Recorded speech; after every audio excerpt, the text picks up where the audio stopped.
우리가 잘 아는 그 바벨탑 사건이 오늘 본문 11장 말씀에 다 들어 있습니다. 1절에 보니까 온 땅의 언어가 하나요 말이 하나였다라 라고 말씀합니다. 그런데 우리가 지난주에 우리가 상고했던 창세기 10장 말씀을 보면은 특별히 그 10장 말씀이 민족들의 목록이라고 제가 말씀드렸습니다. 거기에서는 거기를 보면은 사람들이 각 종족, 언어, 나라대로 흩어져 살았더라 하는 말을 10장 5절과 20절과 31절 계속 이야기합니다. 흩어져 살았는데 11장 1절에 와서는 온 땅의 언어가 하나요, 말이 하나요, 한 곳에 살았다라고 이야기합니다. 이게 무슨 말입니까? 그래서 10장과 11장은 시간적 순서에 따라 기록된 책이 아니라는 거예요. 시간적 순서에 따라 기록된 것이 아니고 사건에 따라서 그 신학적 메시지를 전달하기 위해서 그렇게 의도적으로 하나님의 성령의 감동하심을 입은 저자가 특별히 모세가 그렇게 기록했다 하는 것입니다. 10장은 사람들이 각 언어와 종족대로 각 지역에 흩어져 살았고, 그런데 그 뒤 이어서 11장은 왜 사람들이 각 지역에 각 언어대로 민족대로 흩어져 살게 되었는가 하는 그 이유에 대해서 말씀하는 게 바로 11장 말씀입니다. 그래서 바벨 성읍과 바벨탑을 세운 사건이다 하는 겁니다. 그것을 통해서 사람들이 각 족속대로 언어대로 각 지역에 흩어져 살게 되었다. 10장에 대한 설명입니다. 바벨은 나중에 성경에서 가장 악의 축이라고 또한 사단으로 상징되는 그 바벨론의 초기 이름입니다. 실제로 고대 바벨론의 연구하는 그 고고 학자들을 보면은 그게 그 바벨탑 같은 것들이 발견되는데 그것을 지글라트라고 합니다. 그 높이가 하늘에 닿게 할 정도로 사절에 이야기한 것처럼 아주 굉장히 높이 쌓았음을 사람들은 학자들은 추측합니다. 왜냐하면은 그 완전한 그 형태는 없지만은 지금 쌓은 그 형태를 보고 그렇게 추측을 합니다. 그래서 그 당시에 하늘에 닿을 정도로 높은 탑들을 성읍을 건설하고 그 안에 그 높은 탑을 건설했다는 말은 그들의 당시 그 기술력, 건축 기술이 얼마나 뛰어난 것인가 우리가 짐작할 수 있습니다. 고대 바벨론의 그 지구라트라는 진흙벽돌로 만들어진 그 건물 제가 있었다고 말씀드렸는데 그것이 바로 정사각형이었고 점점 올라갈수록 이렇게 좁아지는 사다리 형식으로 이렇게 만들어진 구조물이었습니다. 이 구조물의 정확한 의미는 아직까지 다 알려지지는 않았지만은 신들과 땅 사이에 계단을 만들었다 하는 것을 모든 학자들이 동의한다라고 하는 겁니다. 고고학이 발견한 바벨론 탑의 건축 양식은 창세기의 바벨론 도시와 탑을 세울 때 사용한 그 재료와 일치합니다. 오늘 본문에 그 바벨탑을 세운 그 사람들이 무엇을 이용했는가 하면은 구운 진흙, 구운 벽돌과 역청을 사용했다라고 이야기합니다. 그래서 그 고대 그 바벨론, 지금은 현재는 그 이라크 지역입니다. 거기서 발견된 그 아주 잘 보존된 지구라트라는 그런 큰 타워의 흔적을 보면은 진흙 벽돌로 외장을 장식했고 그 진흙 사이에는 그 역청, 콜타르라고 그러죠. 우리 아스팔트 만드는 그것으로 아주 콕콕 발라서 굉장히 아주 물이 스며들지 못하도록 그 방수도 되는 아주 견고한 하나의 건축물이었음을 알 수 있다고 합니다. 그럼 왜 사람들은 그 바벨탑을 모여서 바벨탑을 쌓았는가 하는 것에 대한 이야기가 1절에서 4절까지 나와 있는데, 먼저 오늘 보면은 인간들이 바벨 성읍과 그 바벨탑을 짓고자 하는 것은 인간의 교만과 하나님의 명령에 대한 도전, 반역이라고 성경은 이야기합니다. 특별히 이 4절에 보면요, 인간이 바벨 성읍과 탑을 세우려고 한 이유를 세 가지로 설명합니다. 제일 첫째는 하나님과 같아지려 함이다라고 이야기합니다. 먼저 그 3절에 보면은 그들은 구운 벽돌과 역청, 콜타르 같은 그런 아스팔트 콜타르 그것을 사용했습니다. 당시 건축에 굉장히 발전을 보여주죠. 구운 벽돌은 그냥 진흙으로 만든 벽돌보다 굉장히 튼튼합니다. 엄청나게 튼튼합니다. 또 구운 벽돌은 굉장히 편리합니다. 왜냐하면은 옛날에는 건축을 하려면은 돌이 있는 곳 그곳에 가서 그 큰 돌들을 가져와서 끌고 와서 그 돌들로 쌓아야 되는데 이제는 돌이 없는 그 지역에서도 건축을 아주 높은 성을 쌓을 수 있게 되었습니다. 그 구운 벽돌의 발명을 통해서 그렇습니다. 그래서 구운 벽돌은 그 돌같이 아주 튼튼한 구조물이었습니다. 그리고 그 사이에는 역청, 그 콜타를 발라서 그 방수 역할을 했죠. 그래서 이 구운 벽돌과 역청은 고대 바벨론의 고유한 건축 자재였다라고 이야기합니다. 그와 마찬가지로 그 바벨 탑을 지은 그 사람들은 그런 구운 벽돌과 역청을 사용했다라고 이야기합니다. 특별히 4절에 보면은 또 말하되 자 성읍과 탑을 건설하여 그 탑 꼭대기를 하늘에 닿게 하여라고 이야기합니다. 다시 말하면은 탑을 세운 이유 첫째가 자신을 하나님과 같이 이렇게 높이려는 그런 마음들, 그런 교만들이 있었다라고 이야기합니다. 그 탑 꼭대기를 하늘에 닿게 한다 이 표현은 좀 과장되어 있습니다. 그렇지만은 그 표현을 통해서 그 건물이 얼마나 높았는가, 하늘에 닿을 정도로 굉장히 높은 건물이었다, 탑이었다 하는 것을 우리가 짐작할 수 있습니다.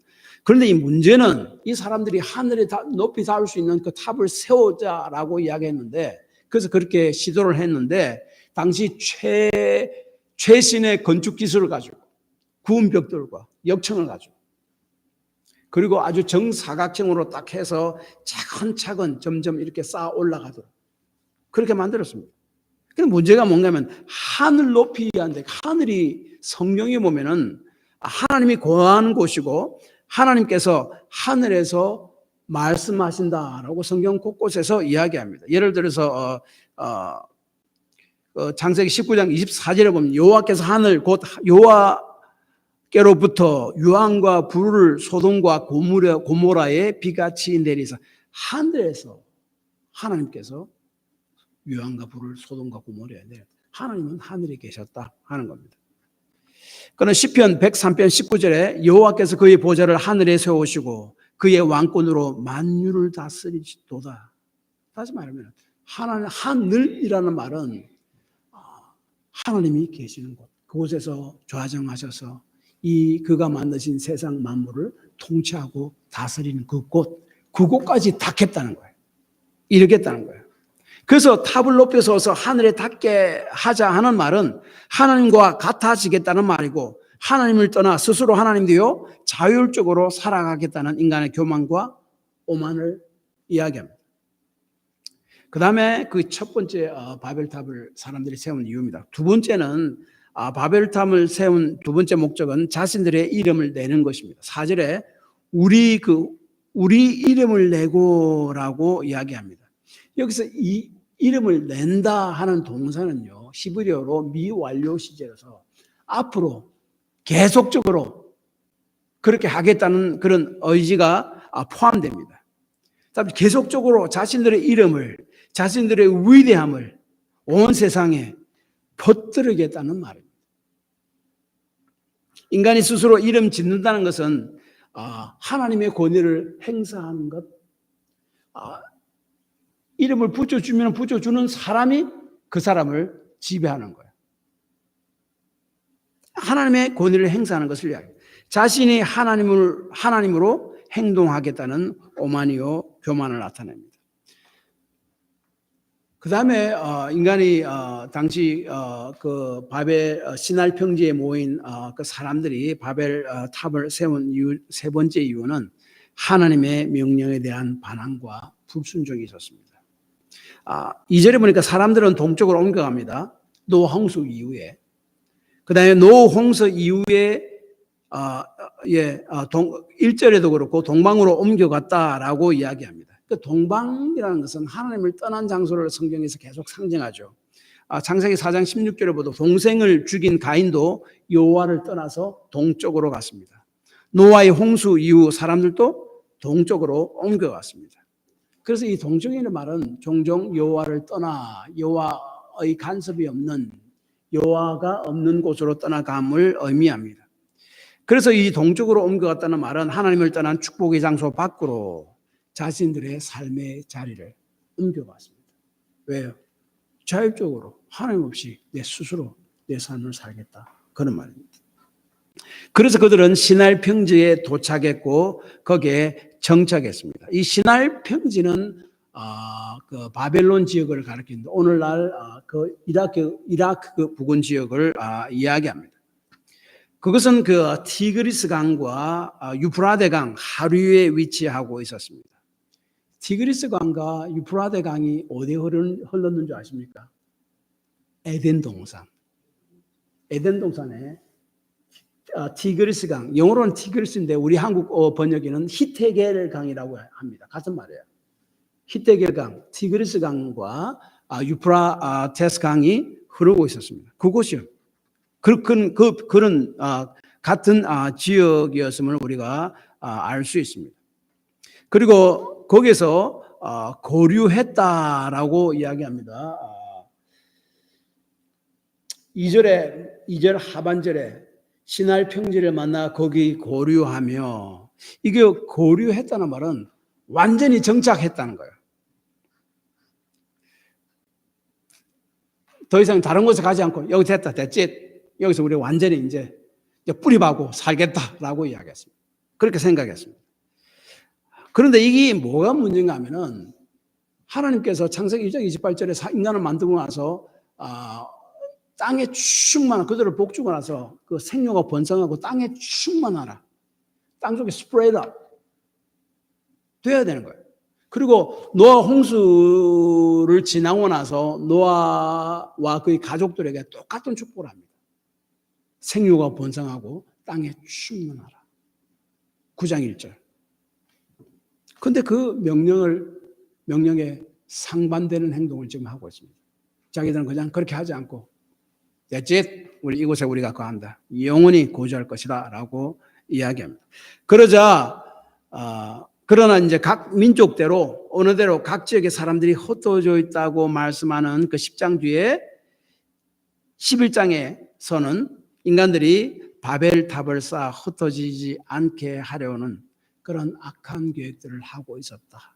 그래서 그들이 흩어져서 살게 되었다 하는 것을 설명합니다. 다시 말하면 충만하고 번성하라, 땅에 충만하고 번성하고 하라는 하나님의 명령을 고의로 거역하고 땅에 흩어지는 것을 피하려는 시도를 명확하게 보여주기 위해서 원래는 11장이 먼저 앞에 와야 되는데 11장이 10장 뒤에 오도록 그렇게 성경 제자는 배치했다 하는 것을 우리가 알 수 있습니다.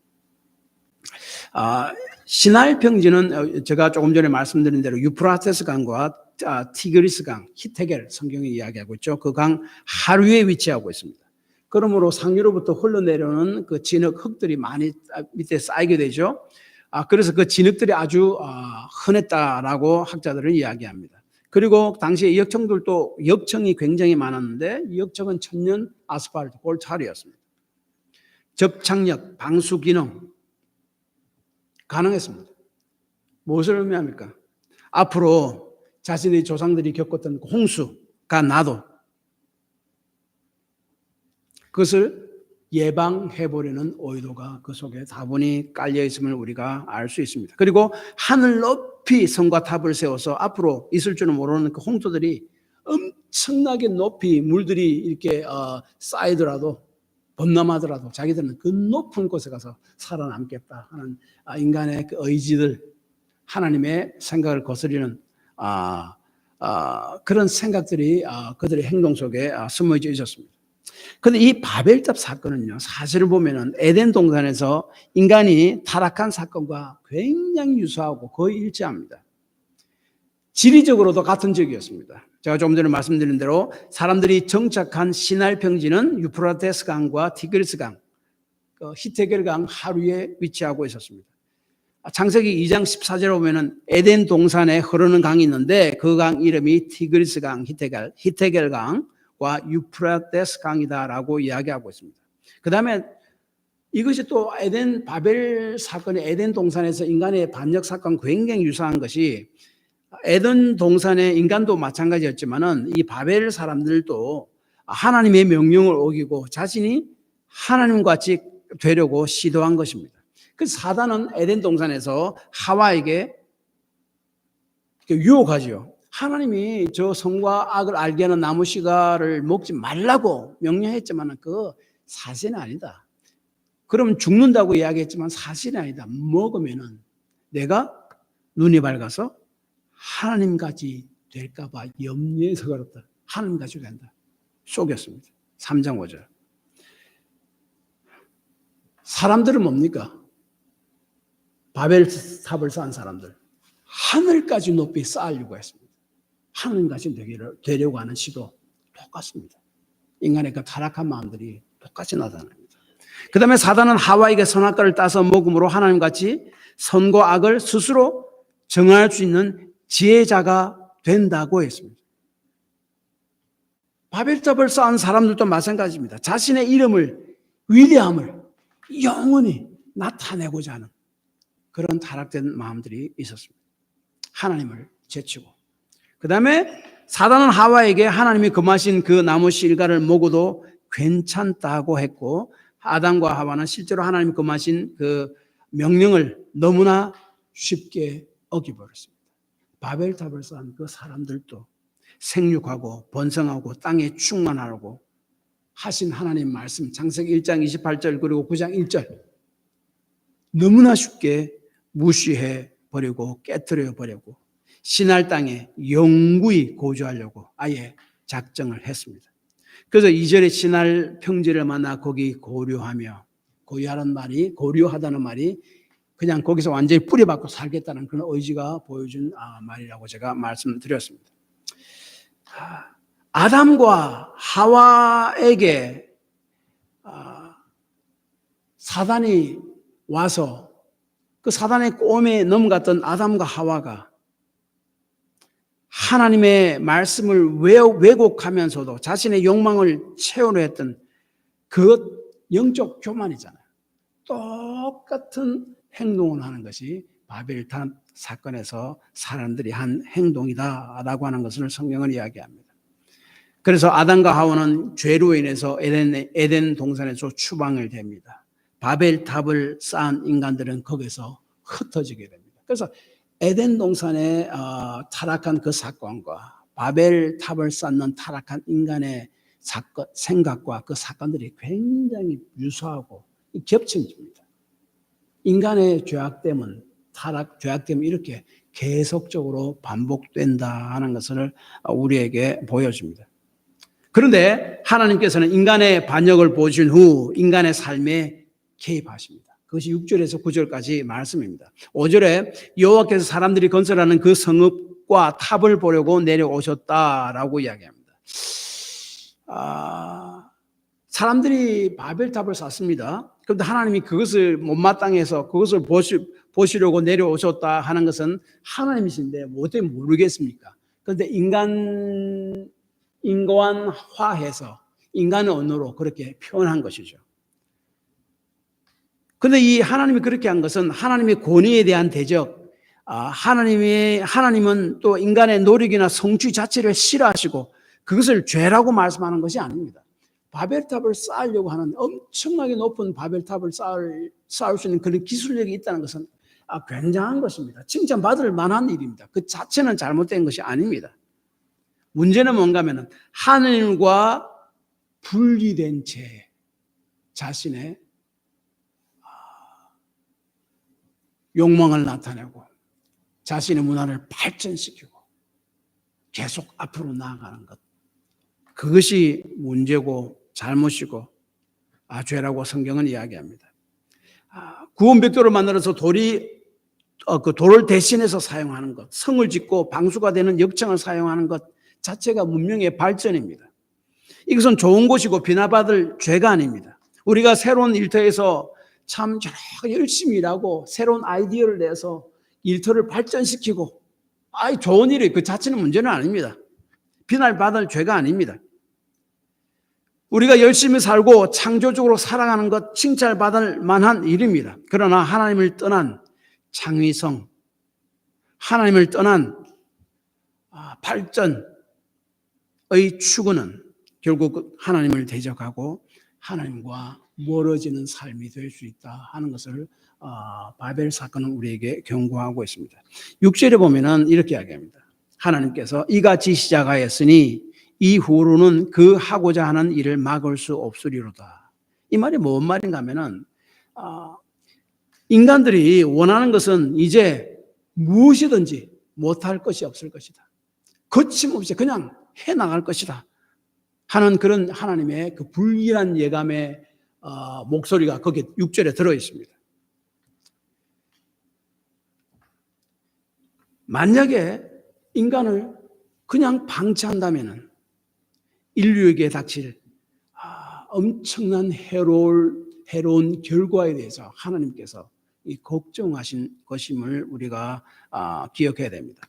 보십시오. 3절에서 인간은 우리가 벽돌을 만들어 견고히 굽고 성읍과 탑을 건설하여 그 탑을 꼭대기까지 이르게 하고 우리 이름을 내고 흩어지지 않게 하자라고 이야기합니다. 영어로 한마디로 이야기하면 come, let us build 입니다.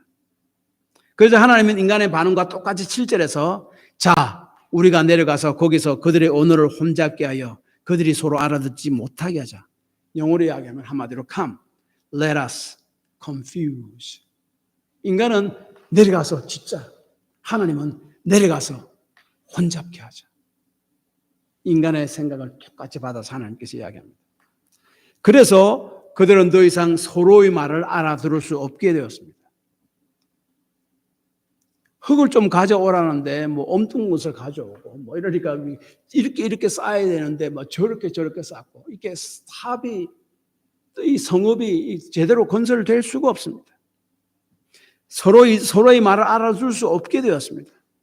그래서 성읍과 탑을 건설할 수 없게 되었고 각각 언어를 따라 각 지역으로 흩어지게 되었다라고 이야기합니다. 우리가 보통 바벨 탑이라고 이야기하는데 4절에 보면은 성읍과 탑이라고 이야기합니다. 성읍을 만들고 그 위에 아마 중심에 높은 탑을 만드는 것, 그것을 이야기할 것입니다. 그래서 이들은 각각 언어에 따라, 각 민족에 따라, 각 지역으로 흩어지게 되었다라고 이야기합니다. 그래서 그 이름을 바벨이라고 했다고 9절에 말씀하고 있고 9절에 보면 그 뒤따르는 설명은 이는 여호와께서 거기서 온 땅의 언어를 혼잡케 하셨습니다 라고 이야기합니다.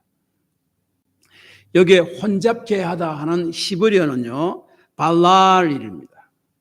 이 히브리어 발음이 바벨과 굉장히 유사합니다. 음성적으로 보면 그것을 성경 저자는 사용했습니다. 그래서 바벨은 원래 의미가 혼잡의 의미가 아니고 발랄, 하나님께서 혼잡게 하셨다. 그것을 받아들여서 바벨은 바로 혼잡이라는 의미다라고 9절은 설명합니다. 그래서 바벨 사건은 이렇게 마무리가 됩니다. 9절 하반절 여호와께서 거기서 그들을 온 지면에 흩으셨더라.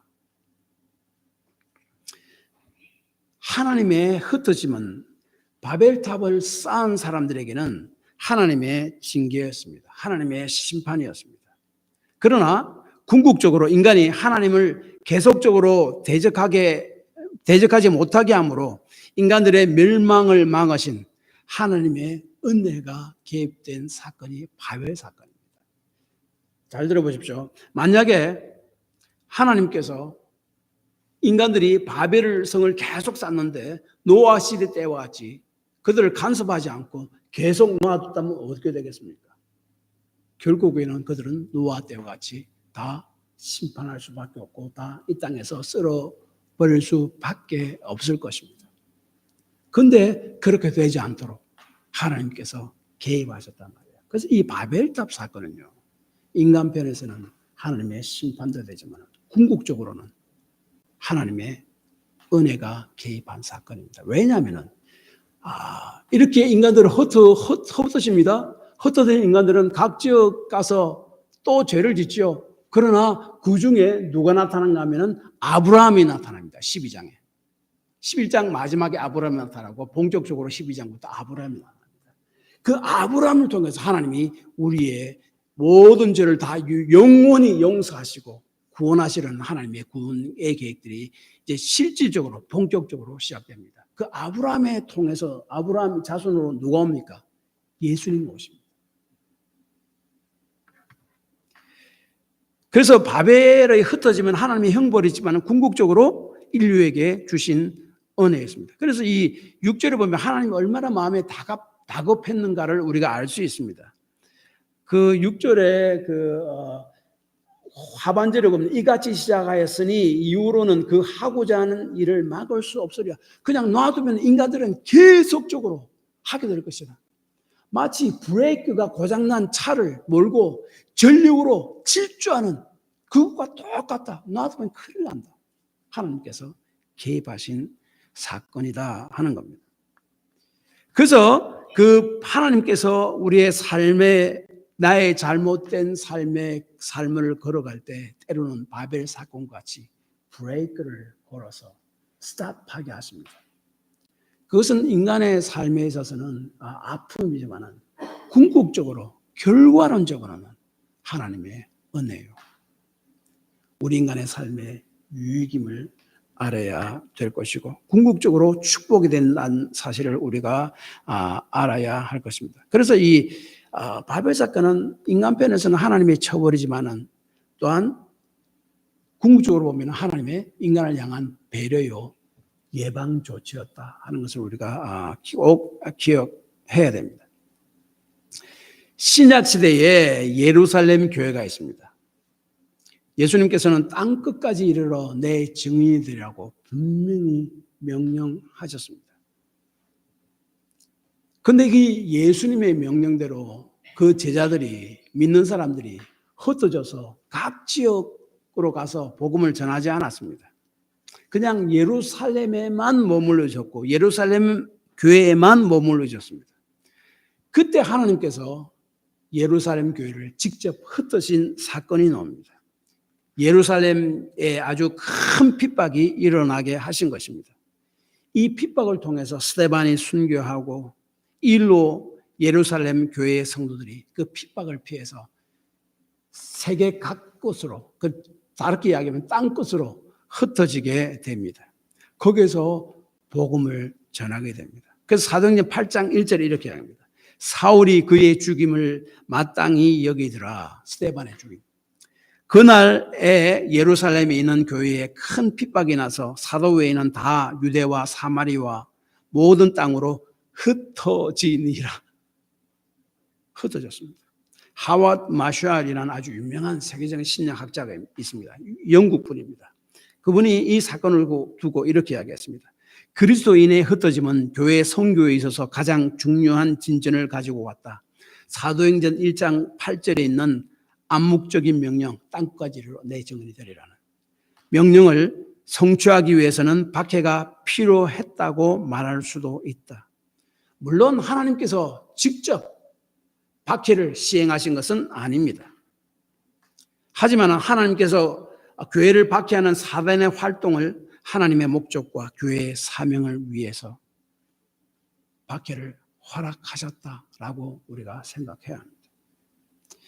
신약시대의 박해는 하나님의 명령을 따르지 않는 교회에 대한 경고이자 교회를 향한 하나님의 은혜로운 개입이었다 하는 것을 우리가 기억해야 됩니다. 팬인가 제자인가 하는 책이 있습니다. 아주 유명한 책입니다. 아주 오래전 책입니다. 그때 거기 보면은 리차드 에드워드라는 사람이 나옵니다. 이 사람은 아주 잘 나가던 척추 지압병원 의사입니다. 병원도 날로 번창했고 아주 착한 아내와 두 아이가 있었습니다. 그는 항상 성공을 향해서 항상 바삐 달려가고 있었고 너무나 바빠서 하나님을 생각할 겨를이 없었습니다. 자신의 마음 중심에는 하나님이 계시지 않았고 내 자신이 내 삶의 주인으로 살아갔습니다. 그런데 한날 멧돼지 사냥을 하러 차를 몰고 그 숲속으로 가다가 사고가 났습니다. 차에게 불이 났습니다. 그래서 온몸에 엄청난 전신 화상을 입었습니다. 의사들은 얼굴을 회복시킬 수 없고 시력뿐만 아니라 왼손 기능마저 잃을 가능성이 높다라고 이야기했습니다. 그는 손가락 7개를 절단해야 했습니다. 그리고 4년 후에 손 이식 수술을 했습니다. 그때 그가 이렇게 이야기합니다. 하나님이 내 인생을 완전히 멈추게 하셨다. 하나님이 그 불을 일으켰다고 생각하지 않는다. 하지만 하나님이 내 관심을 끌기 위해 불이 붙도록 허락하셨다고 믿는다. 그러면서 그는 이렇게 이야기합니다. 미친 소리처럼 들릴지 모르겠지만은 예수님을 모르는 채로 건강하게 사는 것보다 고통과 장애를 통과해서라도 예수님과의 친밀한 관계를 얻는 편이 훨씬 낫다. 바벨탑의 중심에는요, 하나님이 아닌 자신의 이름을 높이는 데 관심이 있고 하나님의 생각이 아닌 자신의 생각과 뜻을 펼치는 데만 관심이 있는 타락한 인간의 모습을 말하고 있습니다. 이러한 인간의 삶에 개입하셔서 더 이상 멸망할 길로 나아가지 못하도록 하나님께서 개입한 그 사건이 바로 바벨탑 사건입니다. 하나님의 흩으심은 바벨탑을 쌓은 인간 편에서 심판이지만은 그것은 브레이크 없이 전sol류로 질줄만 하는 인간의 죄악된 삶에 하나님께서 직접 브레이크를 거신 사건이고 궁극적으로 우리의 구원을 위해 하나님께서 우리의 삶에 직접 개입하신 은혜의 사건입니다. 하나님께서는 때때로 우리의 잘못된 질주의 삶에 브레이크를 거시고 우리의 삶에 개입하십니다. 그것은 사람 편에서는 하나님의 심판이야 라고 말하지만 궁극적으로는 그것은 우리의 구원과 삶의 유익을 위한 축복을 위한 하나님의 배려이고 은혜이다 라고 하는 것이 오늘 바벨탑 사건을 통해서 하나님께서 우리에게 말씀하십니다. 기도합시다.